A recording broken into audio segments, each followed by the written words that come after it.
A very good afternoon to all the students who are present today for the online lecture of second year BCom semester 3 for the subject Business Administration. I warmly welcome one and all. Now students, you have attended the previous lecture in BA and you are very well aware that we have started with the discussion on the fourth chapter that talks all about career planning. Before we begin with the new topics for the day, I would like to give you a quick recap of whatever we did in the previous lecture, and then we begin with the discussion on the new topics for the day. So, students, in the previous lecture, before we actually understood the meaning of career planning, we began the lecture by understanding the word career. I had explained to you that career is nothing but the series of work positions that a person holds in his working life in an ascending order. For example, a person might have started with as a bottom level employee, maybe a bottom level subordinate, may thereby had gone to become a middle level manager and would have also become a top level executive. So, all the positions that a person has held in his work life, the sequence of all the positions, but in an ascending order, turns to be a career. So, you can have a look again at the definition we had discussed sequence of separate but, of course, related work activities providing continuity, order, and meaning in a person's life. It was given by Edwin Flippo. One more definition in simple words that talks about career as a series of positions that a person holds in an ascending order during his working life. So for us, career could be just becoming maybe a professional such as a doctor, lawyer, chartered accountant, but actually career has more to it. It generally means whatever positions you hold in your working life throughout your working life in an ascending order, it actually becomes your career. It is not always that a person starts with a certain position and also ends up with the same position. He develops, he also progresses in whatever he does. So, all such positions that he has been holding throughout his working life will form his career. We also understood how Douglas T. Hall, another author, used the term career in different four ways. That is to say, to assume a higher position, to progress, as I said, in the service, assuming more responsibility, maybe better income as well, could be adopting a profession, the sequence of work related experience, and the roles that a person plays during his working life. So, all what a person has does throughout his working life, entire working life, becomes the career for an individual. Thereby, students, we had discussed the second topic that is actually the name of the chapter career planning. I had explained to you that it could be an individual career planning also. That is to say, an individual who is planning out his own career by seeking advice from people around him.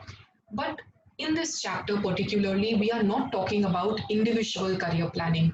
We are talking about the organizational career planning. That is to say, how an organization plans the career of his employee, how an organization tries to understand the skills, the capabilities, the qualifications possessed by the employees, and how tries and plans to prepare them to assume future higher positions in the organization. No employee wants to remain stagnant in the job that he's performing in the organization.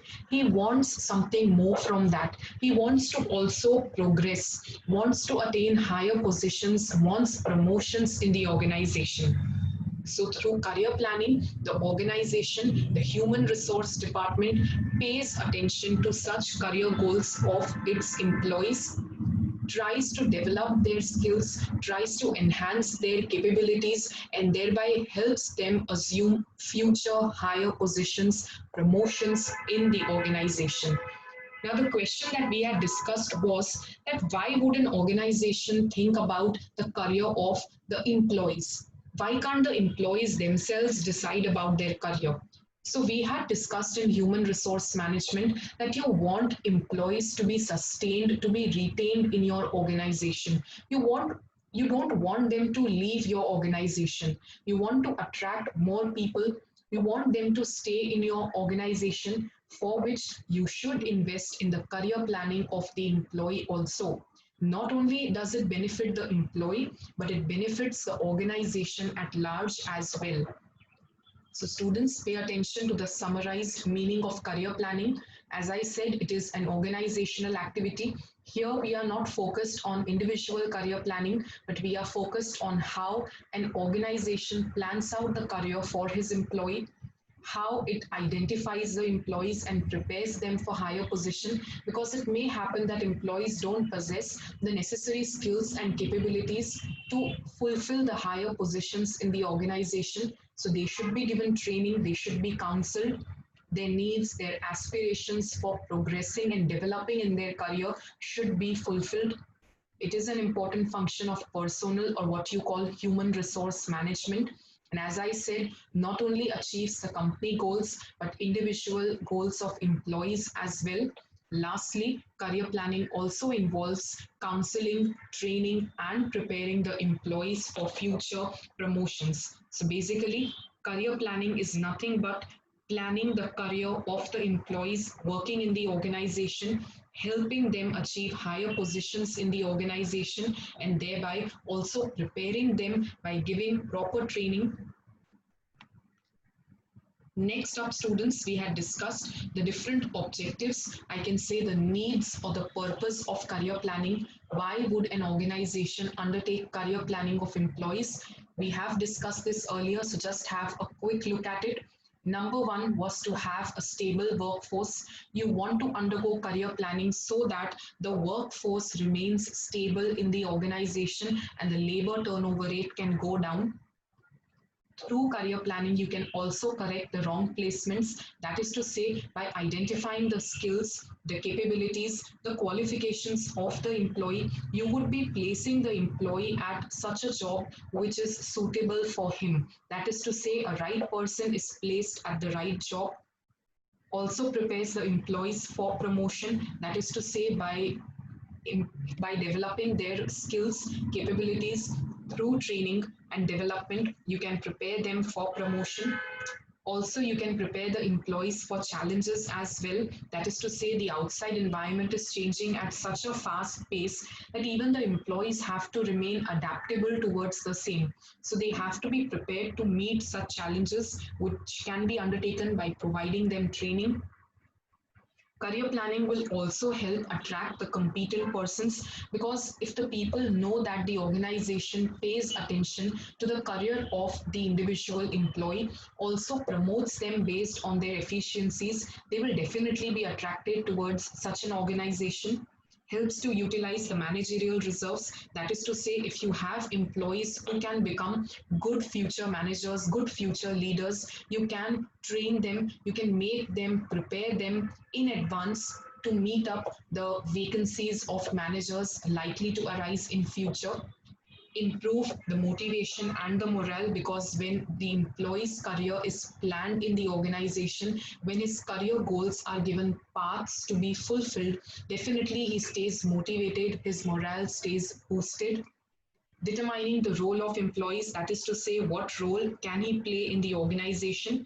And lastly, as I said, it is beneficial on both the ends when you have a motivated and an encouraging and enthusiastic workforce, when you have the right person given the right job, when their skills, their capabilities are developed through training, ultimately they will definitely work better in achieving the organizational goals. So students, I hope you again understood what we discussed in the previous lecture. We understood once again the meaning of career, the meaning of career planning and its needs, objectives. So students, let us move ahead with the new topics for the day.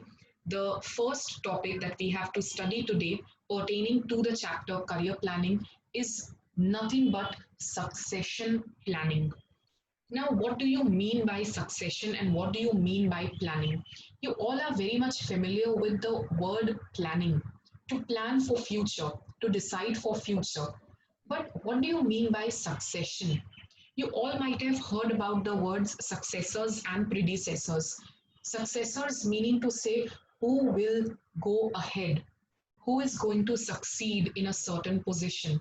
So, similarly, succession planning deals with planning as to who shall fill in the vacancies that will be likely to be arising in future in the organization, who will be filling the vacancies that will be arising in future in an organization. We all know that there are a number of changes taking place internally, externally also. Internally meaning to say within the organization, and externally meaning to say in the external environment where the business is operating. If I talk about the internal environment, it may happen that an employee dies. Maybe an employee has resigned from the organization. Maybe he retires from the organization. Maybe he is promoted, demoted, or also transferred to some other place. All these factors and many more contributes in creating the vacancies in the organization. There could be some key positions that stay vacant in future. Well, if I talk about the external factors, again, we are having a complex environment filled with the macro factors that keep on changing. Could be the social factors, could be the economic factors, the political factors, the technological factors. So even these things which are beyond the control of an organization can create posts vacant in the organization. So, as a business enterprise, as an organization, one needs to decide who shall be filling the vacancies, who shall assume the gaps which are likely to arise in future in the business organization. So succession planning is nothing but planning as to who will be given the position, the key positions that are likely to fall vacant in the future. So that is nothing but succession planning. Let us have a look at its meaning.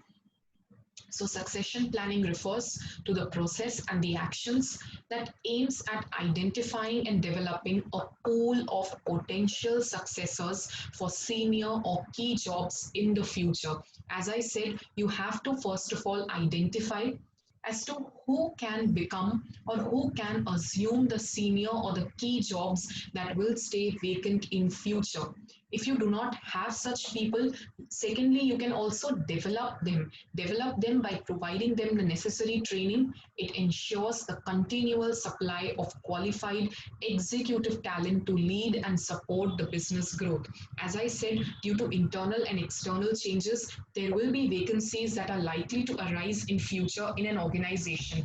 And if the organization does not plan for the same, does not plan as to who shall fill in the vacancies, it will affect the smooth running of the business enterprise. So succession planning is the need of the hour.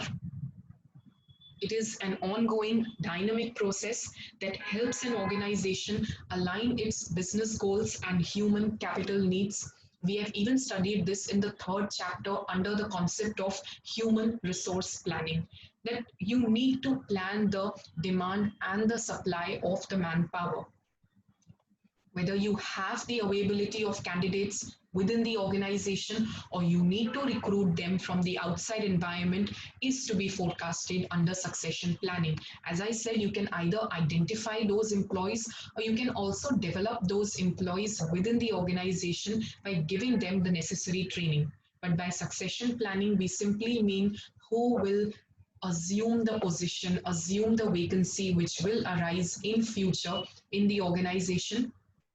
So to maximize the usefulness of succession planning, companies also need to pay attention to the following processes. That is to say, identifying the leadership competencies. You have to identify whether you have competent workforce who can become the leaders for tomorrow. For the same, develop a comprehensive database, review the strengths and the weaknesses of the candidates so you can determine their promotability. Based on the strengths and based on the weaknesses, you can decide who is fit for a particular job, because ultimately you want the right person at the right job. Providing feedback to the potential candidates in order to match the company's succession plans with the candidates' career aspirations. So you should also pay attention to both the succession plans of the company and also the career needs of an employee. It should not be such that a person who is not suitable or not willing to do a certain job is given that job. You should make a correct placement, a right person with the right skills at the right job. And lastly, also measure the developmental progress of the candidates.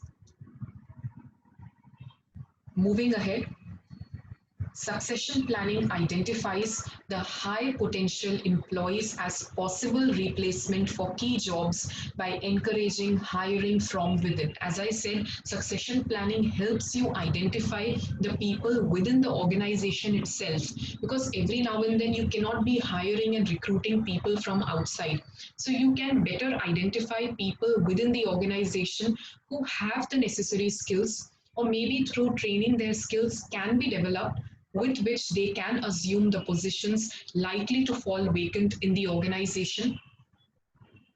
It is a long-term human resource strategy that plans for the future vacancies and the changing work requirements. So definitely you plan for the vacancies that will arise in future and also the changing work requirements. It is oriented at developing the leaders at the levels of organization through ongoing training, education, and development. An employee today can become a leader, a successful manager tomorrow by proper training, proper education that is given to him. So, succession planning also is focused towards the same. Lastly, if I want to summarize the discussion on succession planning, I can say that it involves proactive planning. Now, these words we have been familiar with by now. One is proactive and other is reactive. We all know that human resource management is proactive in nature, and so is succession planning. It tries to solve the problems even before they arise. Similarly, it tries to fill in the vacancies, plan for the vacancies before they are going to arise in future. So it plans for the future talent needs at all the levels and implementing programs designed to ensure that the right leaders are available for the right jobs in the right place and at the right time to meet the organizational needs. So I think this paragraph summarizes the discussion for succession planning, that is to plan who can assume the future positions in an organization in such a way that right person is given the right job at the right time. So students, I hope you understood. Not a big topic, but definitely important to understand succession planning. How does an organization undertake succession planning and why is it undertaken? With this, we move ahead with the next important topic of chapter number 4, an important topic even from the exam point of view, that is to say the prerequisites for the success of career planning. Now, when I say prerequisites, we are actually talking about what are the things to be considered, what are the things extremely important before career planning is undertaken. When an organization wants to undertake career planning, these are few of the things that needs to be fulfilled. So let us understand such prerequisites for the success of career planning one by one. Some pre-requirements that I can say which is required before an organization goes for career planning. So number one, career planning requires commitment of the top management. Now, whether it be career planning or whether it be any other plan or program, it can never succeed unless there is an active support given from the top management. So definitely even career planning requires the commitment, requires the support, especially I can say the financial support from the top level management of the organization. So whenever career planning has to be sought to, the commitment is required from the top level management, because when you are undertaking career planning, it is an expensive task for training the employees and developing their skills. So you want that financial backup from the top level management. Number two, the development has to be undertaken in a phased manner. Now, what is this?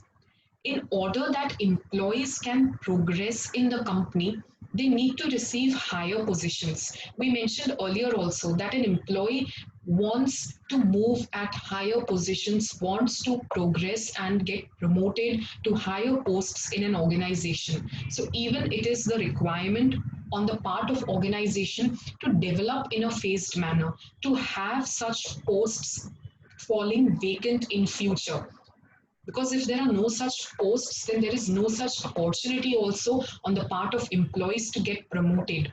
So definitely one should develop, one should expand and diversify the activities of the business so that such future positions can be created and employees can get progressed and promoted to the same. Number three, clarity of the corporate goals. So, definitely, the management should make the goals of the organization very clear, because the career of the employees is built on the basis of these goals. They shall be promoted to the posts, they shall be given promotions based on how the goals of organization can be achieved. As I also mentioned earlier, career planning is beneficial to achieve both the individual goals as well as the organizational goals. But individual goals or career planning of the employees should be undertaken in such a manner that ultimately the goals of organization are achieved along the same. Of course, the employees will be developed, their skills will be empowered to assume future promotions, but that should also be helpful to achieve the organizational goals. So, the clarity for the same is very much required. Number four, to have loyal and hardworking employees, because only when employees are committed, employees are loyal and hardworking, then only they get promoted to higher positions. So this is also one of the prerequisite for success of career planning. Number five, we have discussed this earlier, scientific recruitment. That is to say, right person appointed at the right job at the right time. The employees need to be given such a job which is suitable to the skills, to the abilities that they possess. An employee must be selected for a job on the basis of his qualifications, ability, attitude, even aptitude for the job. It is only then can the employees stay motivated, they stay encouraged, and their morale stays boosted. So, from the very beginning, the selection has to be done scientifically only, and then only career planning gets successful. From the very beginning, if you have placed a person at a wrong job, at a wrong post which is not suited to his skills, then career planning won't benefit neither the employee nor the organization at large. Number six, proper age composition of employees. So definitely employees selected must be of proper age for the job. It could be the young persons may be selected for the lower posts, maybe for the salesman post, while for the managerial middle level positions, the middle aged people can be selected. So you need to even consider proper age composition for making career planning a success. So there could be some age limits that are fixed for various positions. Number seven, steps can be taken to reduce the career stress, because when the employees are constantly working under stress, or if they feel that the job they are performing is not suited to their skills, if they feel that the organization is not going to promote them, not going to pay attention to their career, they are working under constant stress. So that should not be the case. Before career planning, the stress has to be removed. The career stress in the minds of the employees should be removed by taking the corrective measures, by taking the steps, so that career planning gets a success later on. Number eight, the promotional opportunities. So definitely the individual employees must be aware about the different promotion opportunities available in the organization. They should be very much clear about the same, and policy of internal promotion will also help make career planning a great success. And number nine, publicity of the career planning programs. Whenever a company, whenever an organization is trying to undergo the career planning of an employee, it has to be publicized well. Because when you do the publicity of the same, it is only then that even the employees, the prospective candidates from outside the business environment gets attracted towards the company, and also those who are already working in the organization stay in the organization, they stay sustained and retained in the organization. So, students, I hope you understood the topics. In today's lecture, you have understood first topic, succession planning. Secondly, you understood prerequisites for the success of career planning as to what are the factors that must be paid attention to make career planning a success. And the final topic for today that we are going to understand, a very important question, yet a very interesting one. They are the stages of career development, or I can say the stages in career planning. We are actually talking about the stages of career from the individual point of view. You can very well see the different stages. A very important answer that you have to understand, and probably the last question that we are going to take up for today's lecture. These are the different stages of the career planning or the career development of an individual. You all know that even the human life cycle passes through four stages. Could be childhood, could be youth, could be middle age, could be old age. Even a product passes through four stages of its life cycle. You might have heard about product life cycle. That is to say, introduction, then growth, then maturity, and then decline. And similarly, even an individual's career passes through these four stages that you see. To begin with, the exploratory stage, the establishment stage, the maintenance stage, and the stage of decline. That is to say, from the very beginning till the end, these are the stages through which a person's career passes by.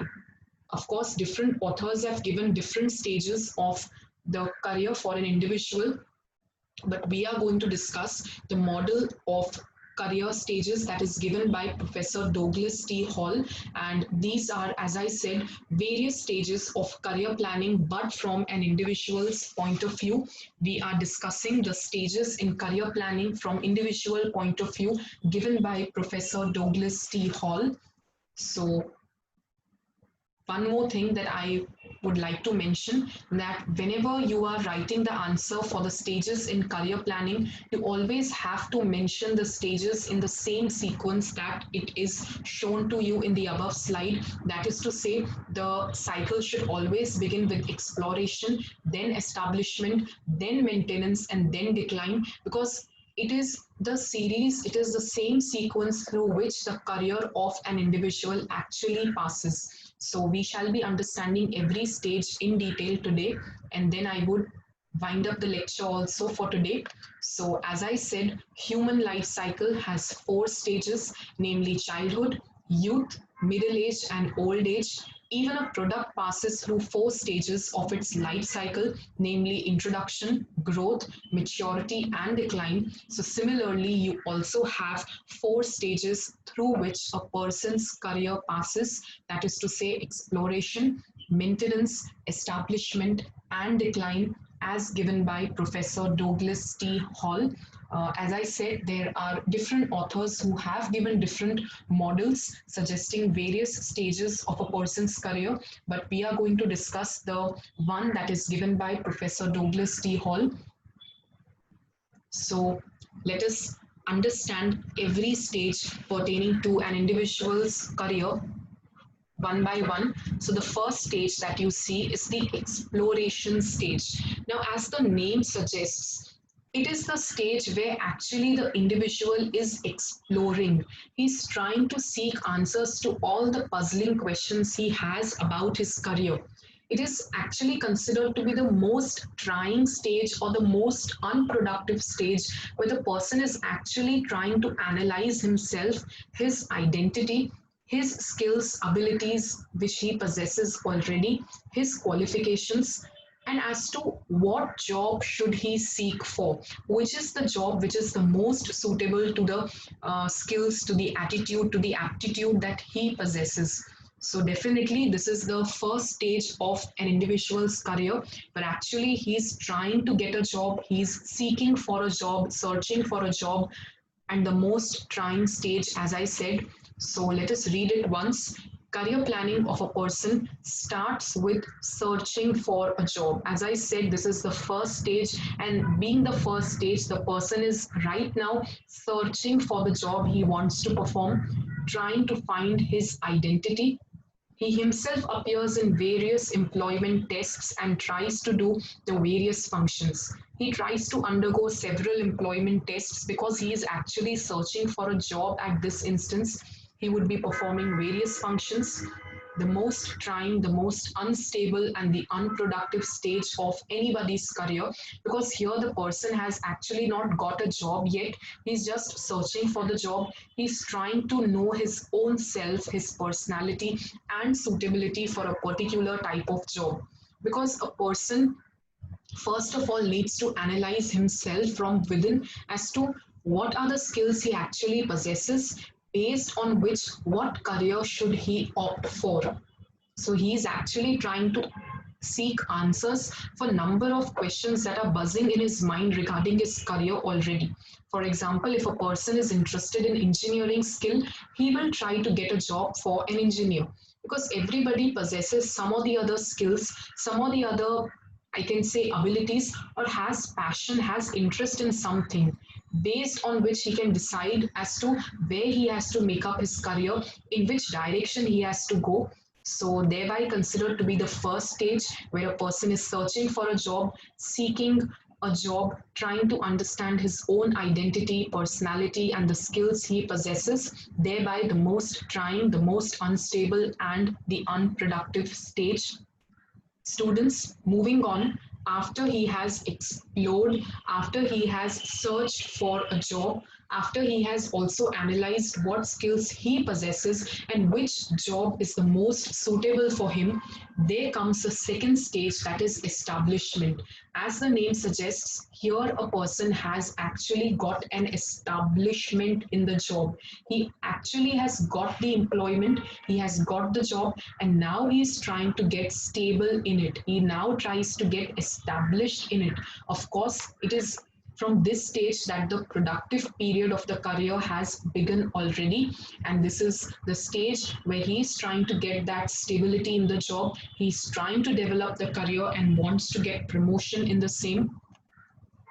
So this is a stage in which the person gets an employment and tries to be stable in life. As I said, establishment is to get that stability in your work life. It is the period of career development and the productive period of his career. Of course, not the most productive period, but considering the first stage to be completely unproductive, this is the stage where actually the productive aspect has begun. He uses his utmost skill, ability, and capacity to develop his career and tries to get promotion. So basically, now he knows where he wants to go.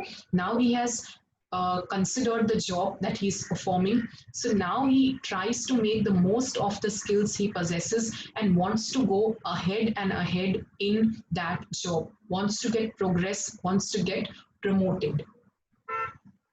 So students, I hope you understood the first stage being the exploration and the second being establishment. It is quite an interesting and quite a simple answer, yet important one. Number three that you see is establishment. Sorry, after establishment, number three that you see is the maintenance stage of a person's career. So hereby he has already explored, he has already got that establishment, he has got the job, and he's trying to even seek stability in the same. Now comes the third stage being maintenance, where either he will go ahead, that is to say, either he will be progressing rapidly, will be the growth stage for him, or it may also lean to a stagnation. That is to say, a person may also try to just get stagnant, try to just get stable at wherever he is. So it all depends on his ability, considered to be one of the most productive stage also, quite becomes quite matured over here and is getting several promotions during this stage. So as I said, under the stage of maintenance, he either seeks to go ahead and ahead, that is to say, he's either seeking growth and development, or he may also be just lying stagnant at whichever place he has achieved by now. So in this third stage of his career, a person tries to get the maximum of the productive benefit. He's trying to make this stage the most productive, trying to get the maximum of the productive benefit. He needs generativity, That is to say, he is seeking the maximum promotions. The employee has become matured by now. He has gained the experience from the exploration and also from the establishment stage. He is getting several promotions, as I said, during this stage, quite productive stage. And at this stage, as I said, he either progresses rapidly, that you can also see in the diagram, or becomes stagnant depending upon his ability. So he may go ahead, he may try to progress even more, or may also lay down stagnant at whichever position he has achieved by now. And students, coming to the fourth stage now, we discussed about exploration, the first stage. Number two, we discussed establishment. Number three, we discussed maintenance. So now the fourth stage is the stage of decline. That is to say, now the person has actually retired from the job. It may be a success, it may be a failure, but this is the last stage where he finally seeks out from the job. He has left the job and retired from the job. So this is the last stage of his career.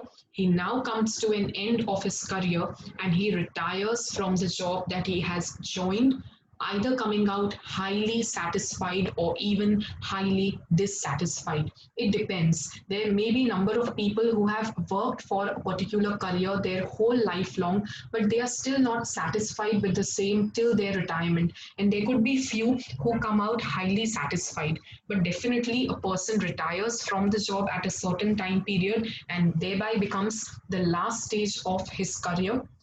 So students, I hope you understood the question on the career stages of an individual, that is to say from individual point of view, given by Douglas T. Hall.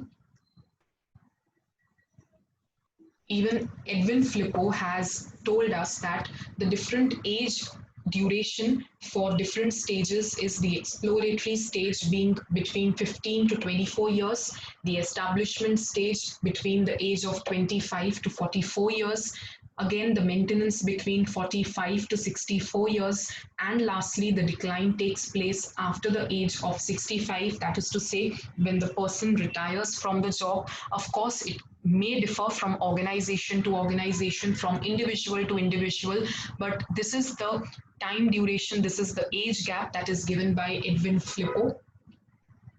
So students, I hope you understood the answer all about the career stages from the individual point of view.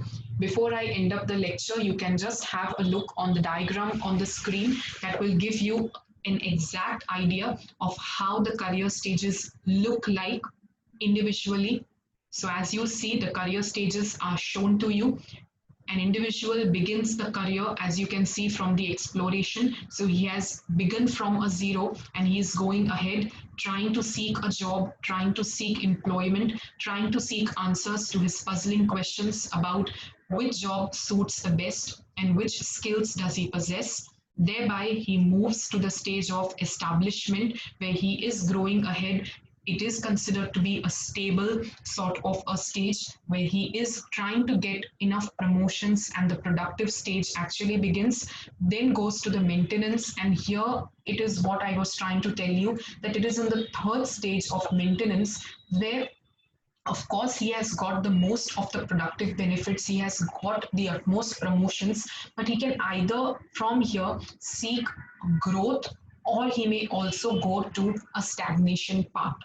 And lastly, he goes towards the decline stage. That is to say, again, the position that he had reached, the job that he had been performing since so many years, now he retires from the same.